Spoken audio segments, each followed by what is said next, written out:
Bonjour bien-aimés. Nous saluons aussi toute personne qui pourrait nous visiter ce matin. Que Dieu nous bénisse ensemble et nous voulons partager sa parole. Est-ce que vous m'entendez bien? Parce que quelquefois, on dit qu'on n'entend pas bien au fond. Ça va. Nous allons parler d'un sujet qui nous intéresse, nous concerne, tous, chrétiens, non chrétiens, convertis, non convertis. La repentance. La repentance. Nous allons commencer par un aperçu de la Bible par rapport à la repentance. D'une manière générale, toute la Bible parle de la repentance en rapport avec l'Éternel. Certains prophètes ont insisté sur cette démarche spirituelle quand le peuple d'Israël s'éloignait de l'Éternel et se ralliait à d'autres dieux. C'est vrai que lorsqu'on lit l'Ancien Testament, on a l'impression qu'il n'y a que ça. Dieu ne cesse de ramener son peuple à lui, sans cesse. On a toujours l'impression quand on a laissé un livre, l'autre c'est la même chose. Avec nous aussi, aujourd'hui, nous sommes pareils. Nous n'avons pas changé. Nous sommes des humains, rien n'a changé.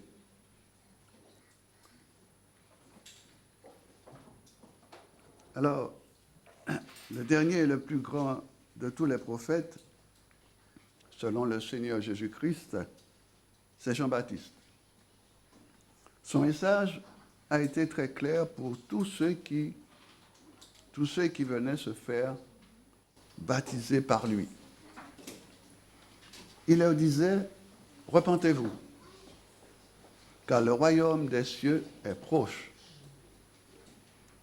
Et à certains, il disait, produisez donc du fruit digne de la repentance.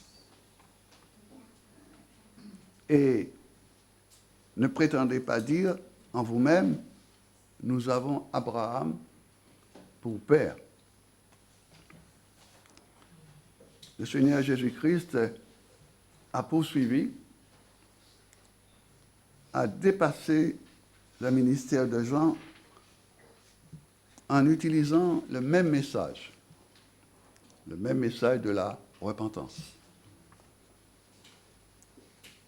Marc rapporte cela dans son récit en disant « Après que Jean eut été livré, Jésus alla dans la Galilée, prêchant l'évangile de Dieu. » Et dans Marc 1, versets 14 et 15, il disait « Le temps est accompli et le royaume de Dieu est proche. Repentez-vous et croyez à la bonne nouvelle. » Avant de s'en aller au ciel, le Seigneur a expliqué les Écritures à ses disciples.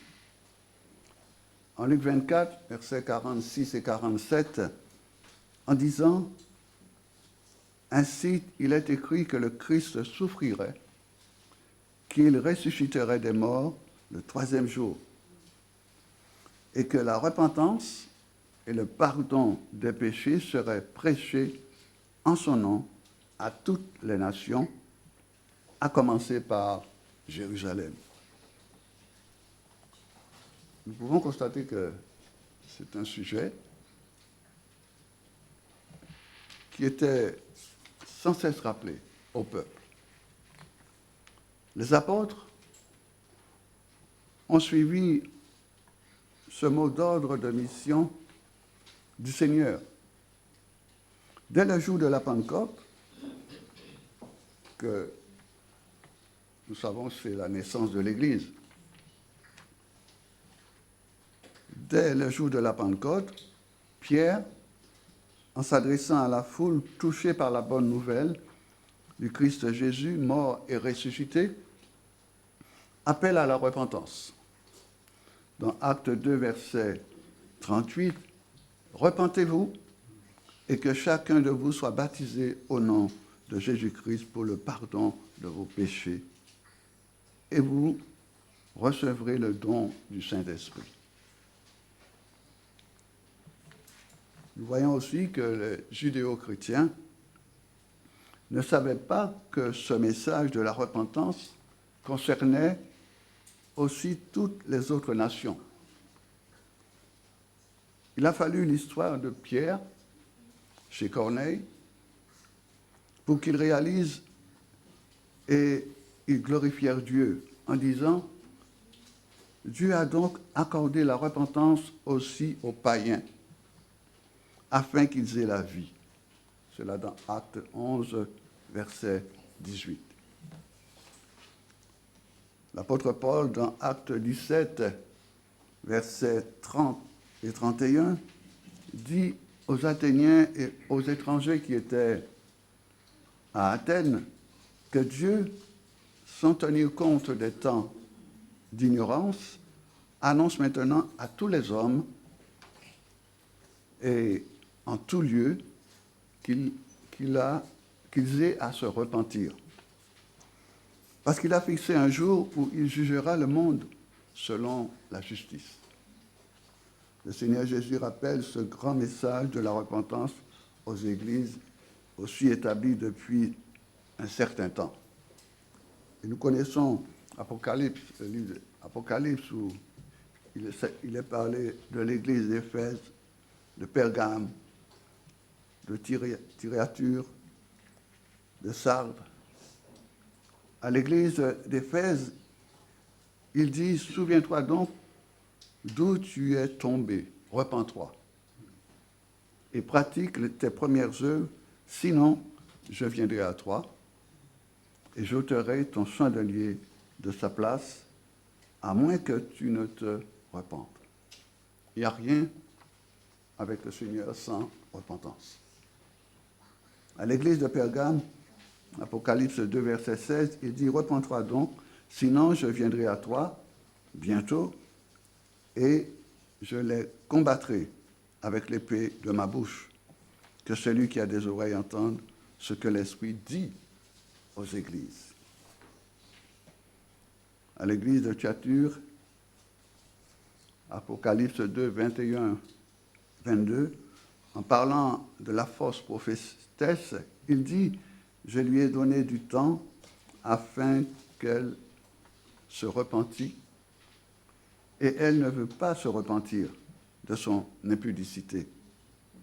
Voici, je vais la jeter sur un lit et envoyer une grande tribulation à ceux qui commettent adultère avec elle, à moins qu'ils ne se repentent de leur œuvre. » À l'église de Sardes, Apocalypse 3, versets 1 à 3, il dit « Je connais tes œuvres, je sais que tu passes pour être vivant, et tu es mort.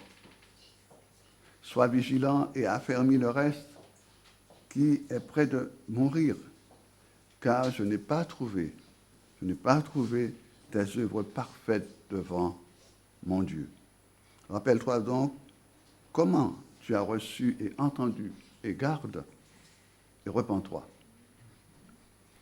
Si tu ne veilles pas, je viendrai comme un voleur, et tu ne sauras pas à quelle heure je viendrai sur toi.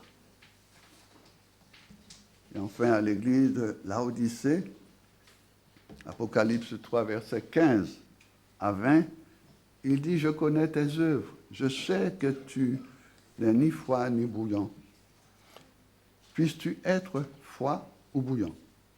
Ainsi, parce que tu es tiède et que tu n'es ni froid ni bouillant, je te vomirai de ma bouche. Parce que tu dis, je suis riche, je me suis enrichi, et je n'ai besoin de rien, et parce que tu ne sais pas que tu es malheureux, misérable, pauvre, aveugle et nu. je te conseille d'acheter de moi de l'or éprouvé par le feu, afin que tu deviennes riche, et des vêtements blancs, afin que tu sois vêtu et que la honte de ta nudité, ne paraisse pas. Et un collier pour oindre tes yeux, afin que tu vois. Moi, je reprends et je châtie tous ceux que j'aime. Tous ceux que j'aime. Moi, je reprends et je châtie tous ceux que j'aime. Si le Seigneur nous châtie, c'est qu'il nous aime. Et donc du zèle, et repens-toi. Voici, je me tiens à la porte et je frappe. Si quelqu'un entend ma voix et ouvre la porte, j'entrerai chez lui. Je souperai avec lui, et lui avec moi. Nous voyons qu'il y a trois catégories de repentance aujourd'hui. Trois catégories de repentance aujourd'hui. Les juifs non messianiques, les non-chrétiens et les chrétiens. Les chrétiens. Nous, les chrétiens, nous avons besoin de la repentance. Il faut le savoir. Trois catégories. Les juifs non messianiques,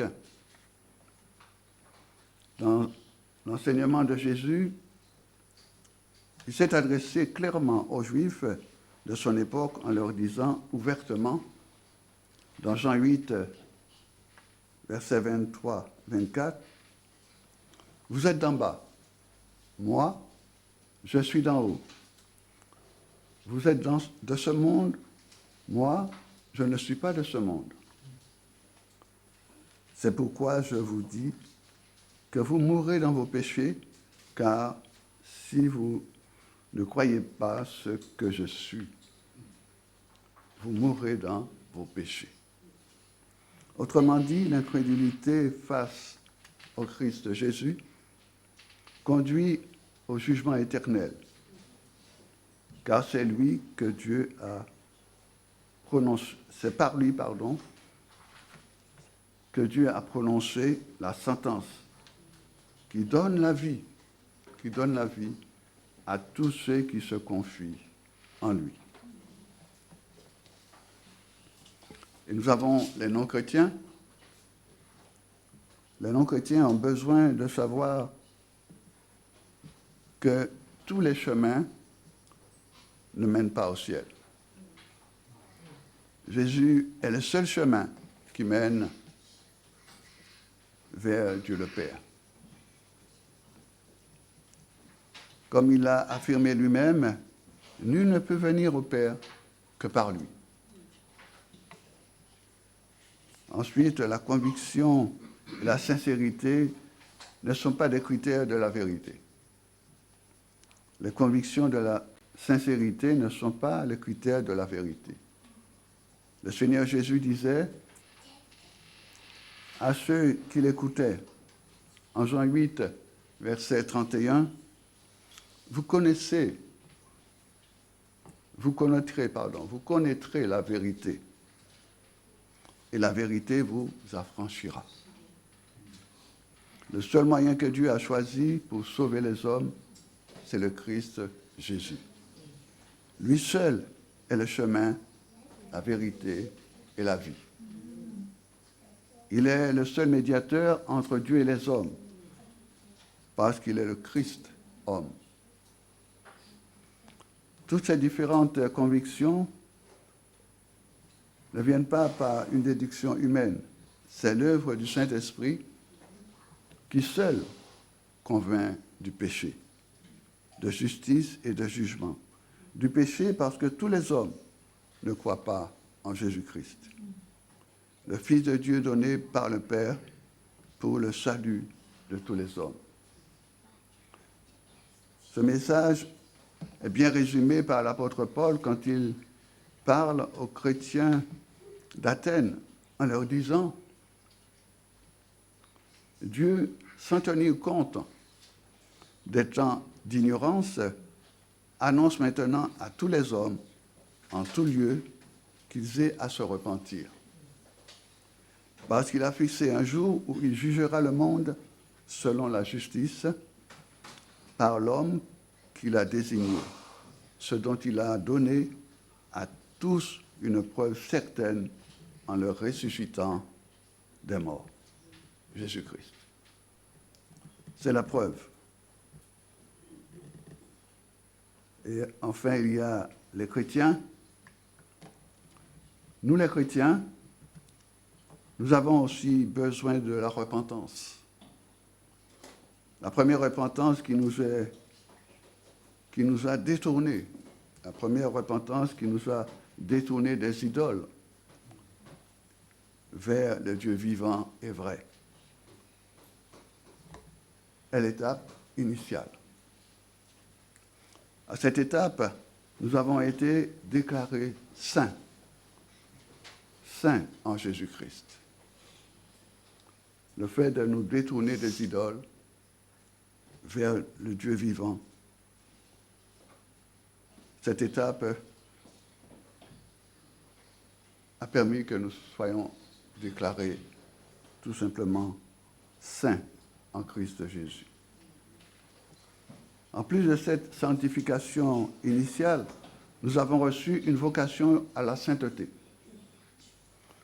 Comme le dit l'apôtre Pierre, 1 Pierre 1, 14 à 16, comme des enfants obéissants, nous avons ne vous conformez pas, aux convoitises que vous aviez autrefois, quand vous étiez dans l'ignorance. Mais puisque celui qui vous a appelé est saint, vous aussi soyez saints dans toute votre conduite, selon qu'il est écrit, vous serez saints car je suis saint. Être saints dans toute notre conduite nous envoie à notre besoin permanent de la repentance. Pour être saint, cela nous renvoie à ce besoin de la repentance, de la confession des péchés.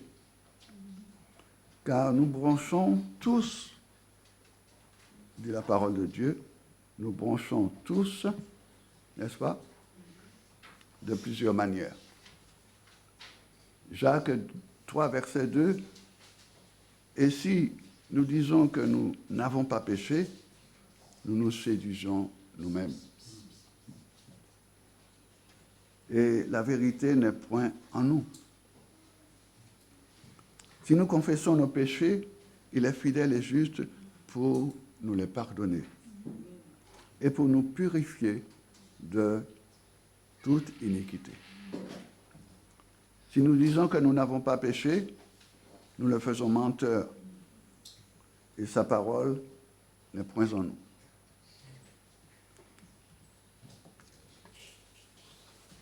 Pour terminer, les conditions d'une vraie repentance.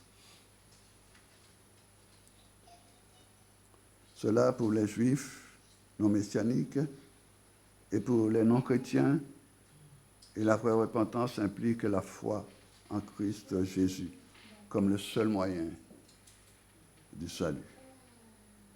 Et pour les chrétiens, nous notons 5 étapes. Reconnaître son péché, confesser ce péché, abandonner ce péché, se soumettre totalement à Dieu, se rappeler continuellement de notre Père, que nous connaissons par cœur.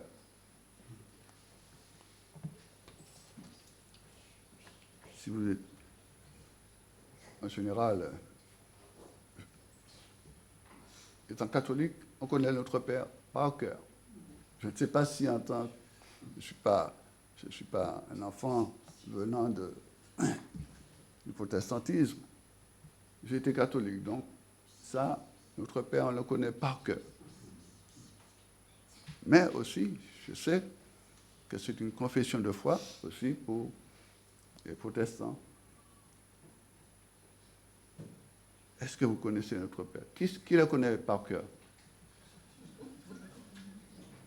Pas tout le monde, hein? Oui. Voilà. Donc, voilà, pour nous, se rappeler continuellement de notre Père, ou le lire continuellement. Voilà. Reconnaître son péché est souvent difficile, car cela exige l'humilité. Mais nous sommes avertis, si nous disons que nous n'avons pas péché, voilà. Oui, reconnaître son péché. Confesser ses péchés, c'est difficile à demander pardon. Quelquefois, c'est difficile à demander pardon. Tendance à justifier le péché ou exiger le pardon des autres, mais pas le nôtre, n'est-ce pas? Abandonner ce péché, s'engager à ne plus revenir au même confessé. Qu'est-ce que c'est difficile celui-là, hein?